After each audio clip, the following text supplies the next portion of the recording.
जननायक प्रभात पुरुष तथा पूर्वतन मुख्यमंत्री श्री विजु पट्टनायक 25तम तिरोधान तथा श्राद्ध दिवस पालन अवसर में आज गजपति जिला विजु जनता दल पक्षर पारलाखेमुंडी निकटस्थ महेंद्र तनिया नदी तुठरे सकाळ 7:30 समय तिल अर्पण और पारलाखेमुंडी मुख्य बजार ठारे सफाई कार्यक्रम अनुष्ठित होता।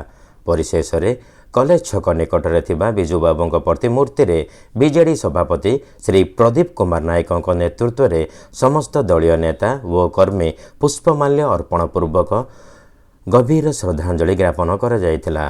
एही अवसर में युवनेता इंजीनियर रूपेश पाणिग्राही, गजपति जिला परिषद अध्यक्ष श्री गावरा तिरुपति राव, श्री मरुतपाल, लक्ष्मीकांत परिछा, जमीदार पट्टनायक, पाराला पौर परिषदर अध्यक्षा श्रीमती निर्मला सेठी प्रमुख यह कार्यक्रम में जोग देइथिले।